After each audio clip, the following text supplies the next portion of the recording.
Hello बच्चों, आज हम पढ़ेंगे English reader class 5 chapter 12।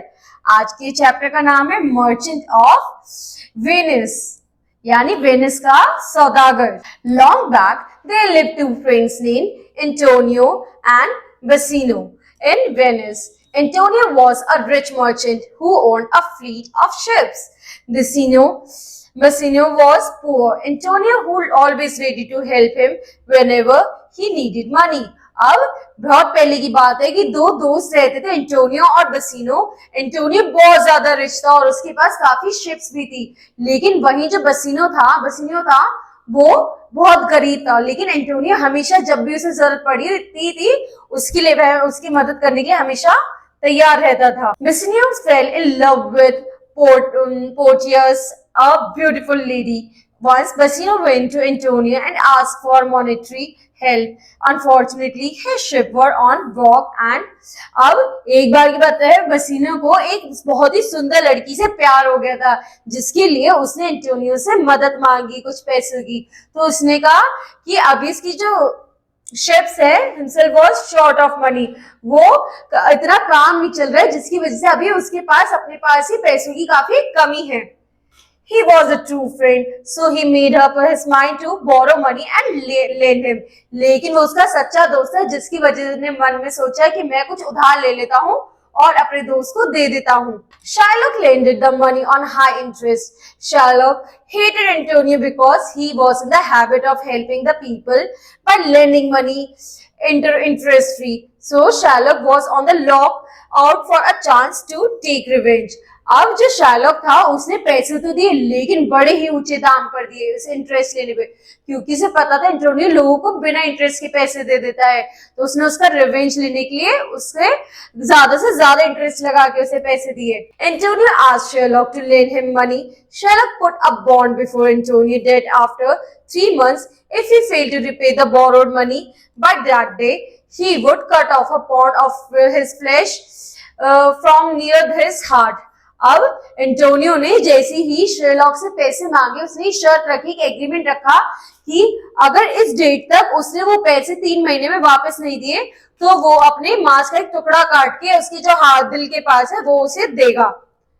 Bassanio stopped Antonio to accept this bond as it involved the risk of his life. Antonio was confident that his ship would come back before the date fixed in the agreement. So bond was signed and money borrowed. Bassanio took the money and went to Portia, his beloved.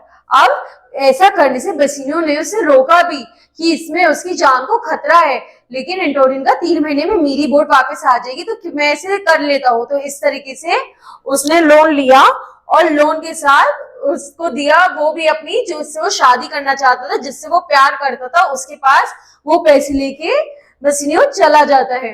Bassanio and Portia were about to be tied together under wedlock. Then the unfortunate message came from Antonio saying, "Dear Bassanio, my ship haven't arrived at port yet. The day of reimbursement has gone away. Sherlock has filed a suit against me, claiming the penalty of a pound of flesh." अब जैसे उन लोग की बस शादी होने वाली थी, इतने में उसके पास मैसेज आता है एंटोनियो का बड़ा ही दुखद, जिसमें लिखा होता है कि मेरी शिप्स अभी तक वापस नहीं आई है, अब वो वक्त भी आ गया, उसने मेरे ऊपर केस कर दिया कि अब मुझे जो कि एग्रीमेंट में लिखा हुआ था वो काम करना ही पड़ेगा, वरना वो मुझ पर केस कर देगा। Portia was an intelligent lady. She heard this sad story from Bassanio. The wedding was hurriedly gone through and she left without losing time to Venice. She presented herself as Lois of Antonio in the court of the Duke of Venice. अब जो बसिनो की wife थी होने वाली, वो बड़ी समझदार थी, उसने जल्दी जल्दी शादी का काम खत्म किया और वो उस जगह पे चली जहाँ पे एंटोनियो थी और उसकी लॉयर बनी वहां पर वो। Addressing Sherlock, she said that he indeed had a right to have a pound of flesh of Antonio's. At the same time, she appealed to him to show mercy to Antonio and not claim the penalty. But Sherlock was not ready to accept reimbursement of his money. अब वो उससे दरख्वास्त करती है कि आप, मैं जानती हूँ कि गलती है और ये पैसे वापस नहीं दे पाए, लेकिन आपकी इच्छा रहे, अगर आप दयालु बने तो आप इनको माफ भी कर सकते हैं। लेकिन एंटोनियो ऐसा करने से, लेकिन जो शेरलॉक होता है वो ऐसे करने से मना कर देता है। Then Portia said before the court, this bond gives you exactly 1 pound of Antonio's flesh, but if in cutting it off, you shed a single drop of blood, you will pay for it with your life. अब वो इससे कहते हैं कि ठीक है, तुम जितना ये पैसे उन करते हैं, तुम इसका फ्लैश ले लो, लेकिन शर्त ये, एक भी बूंद खून का नहीं गिरना चाहिए। अगर एक भी बूंद खून का गिरा तो तुम्हें अपनी जान देनी पड़ेगी। This is the law of winds. Sherlock now was ready to accept his money, but Portia appealed to Dukes to punish him. अब वो पैसों की जगह उसका फ्लैश ऑफ मनी लेने को तैयार था जब भी, लेकिन जैसी शर्त आई कि तुम्हें अपनी जान देनी पड़ेगी अगर इसका खून बहा, तो वो पैसे लेने को तैयार हो गया। लेकिन अब वो उससे कहती है कि नहीं, अब तुम्हें सजा मिलनी चाहिए, जब मैंने तुमसे पहले कहा था तो तुम माने नहीं। But the merciful Duke spared Sherlock's life before he begged for mercy. अब जैसे ही उसने कहते हैं माफी मांगी अपने दंड की, तो वहां पर उन्होंने उसे माफ कर दिया।